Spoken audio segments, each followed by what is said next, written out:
Spec, where are you? Come on.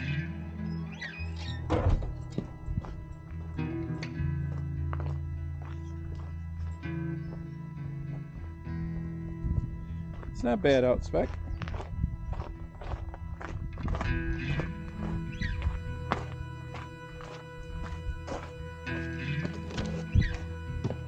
Come on in, buddy.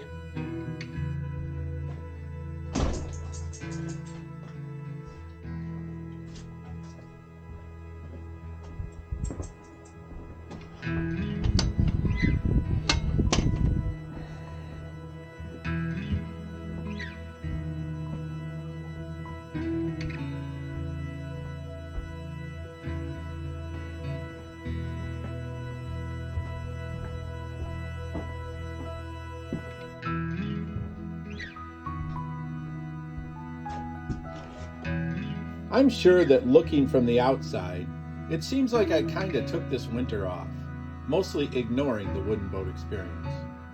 It wasn't my intention or my desire, and it was much more than a broken foot which was causing me issues.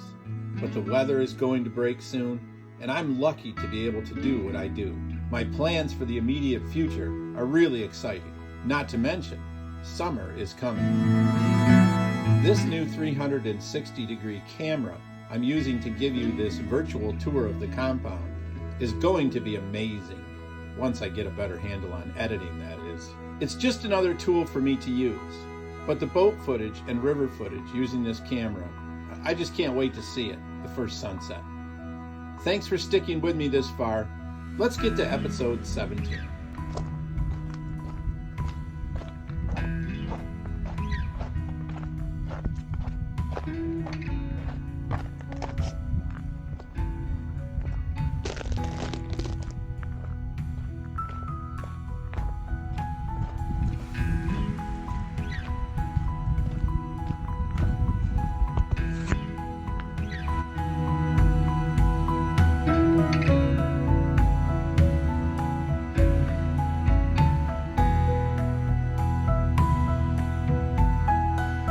My earliest memory is riding in my grandfather's boat, arm over the side, hand in the spray.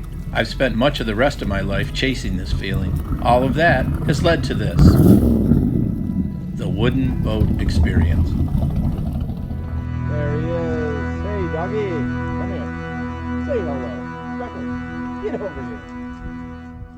What a dog, what a dog, what a dog. Some friends of the wooden boat experience have been busy. Over at Bill Briggs Auto and Marine, he just worked on this 289 Ford, a crank-up rebuild. Sounds great.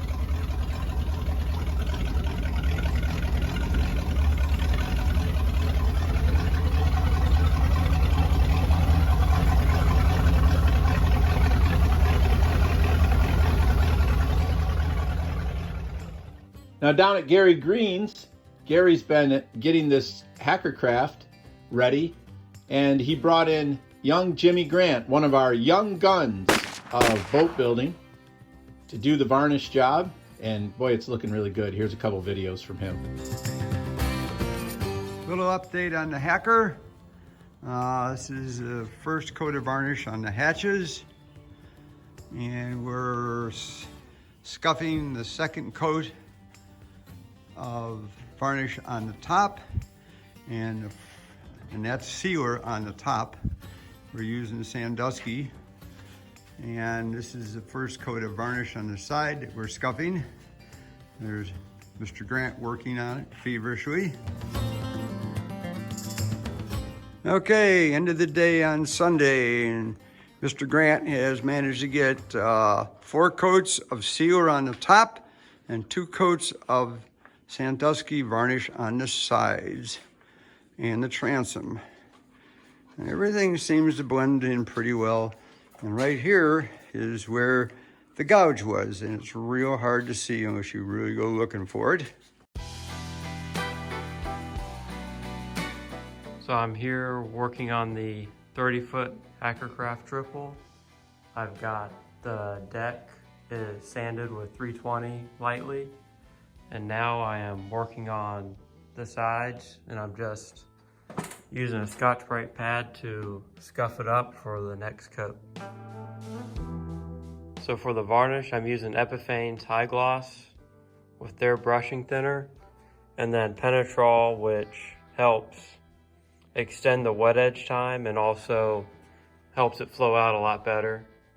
And then I'm applying it with a 4 and a 2-inch foam brush. The 4-inch is just for the deck and the wide areas, and then the 2-inch is just for all the edges so you don't get any runs.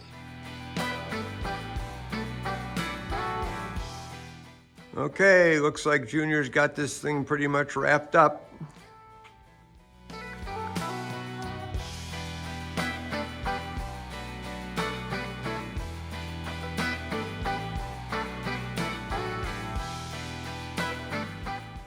Don't have the lights on for the transom for you, but that's okay.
These white oak beams will hold up the new deck over the engine of Unbeknownst, making the typical utility style of the sea skiff into a runabout.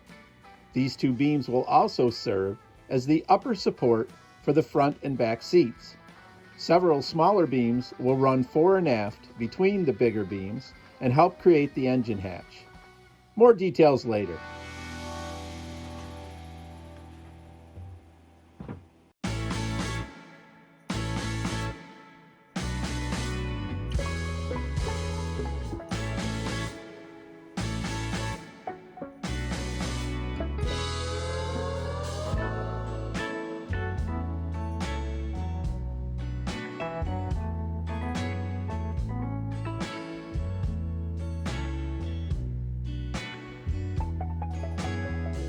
The joint where the beams meet the shear clamp is really complicated and was not easy to create. Took me quite a while.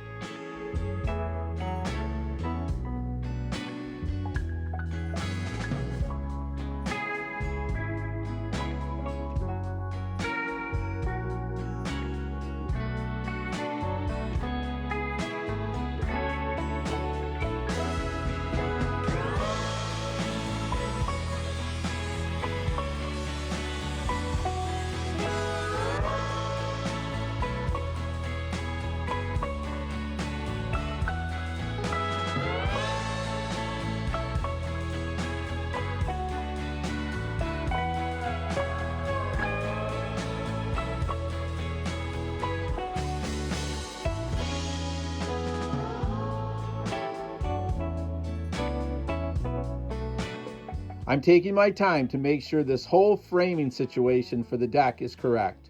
Once I feel comfortable with it, things should progress pretty rapidly, and it'll come together nicely. I hope.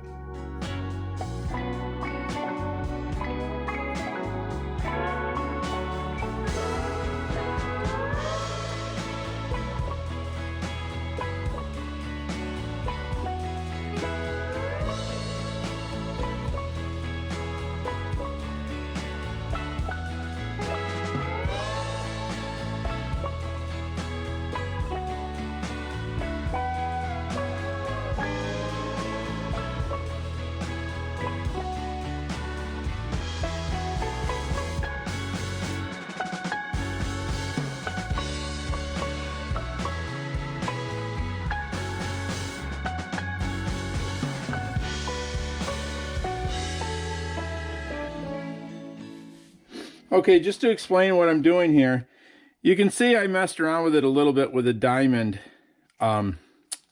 plates, these little ones, when I first got the chisels the other day, and I couldn't get them flat. These were just a little bit too fine. So now I'm using a glass plate, 1/4 inch thick plate, which stays very flat, a piece of 220 sandpaper, and I got, the first thing to do is to flatten the back out. So you can see there's different colorations here. I hope you can anyway. We need it to look more even, especially at the edge. Now I'm not going to go crazy and flatten this whole bottom out. I just am worried about it right here. And I've got shininess all the way across there. So I've done these 3. Now I need to do this one.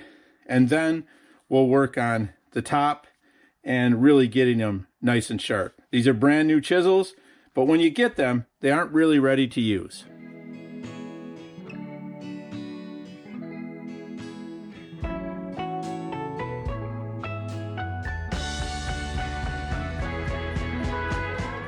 Okay, we got them looking pretty good. Don't quite know how sharp they are yet. I haven't tested them. But the next thing to do is to give it one more pass through with the diamonds on each side, the bottom and the top. I'm going to do all 4 of the chisels that way. And then we're going to build a little holder for them.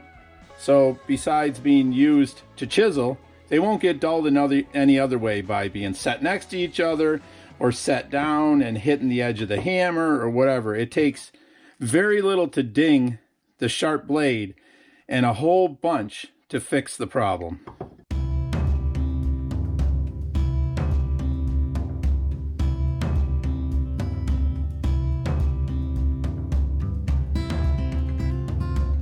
It's probably a good idea to do a little test first before I drill holes into the real thing.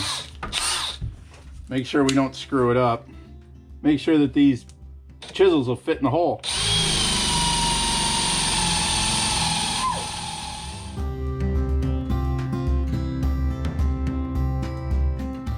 Now the last thing I want to do is drop something, pick it up, and bring my head up into these chisels.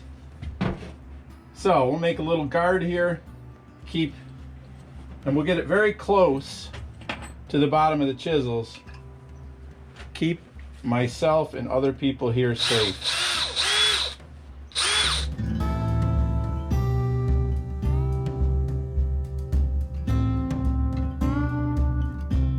Nothing a little persuasion won't help.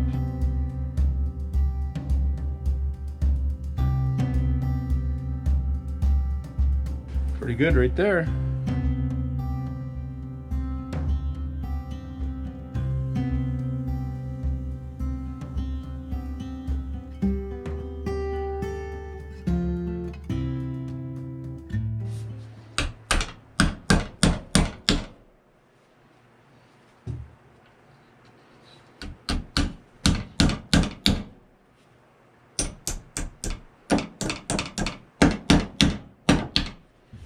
Okay, it looks like I'm being a total idiot with these finish nails.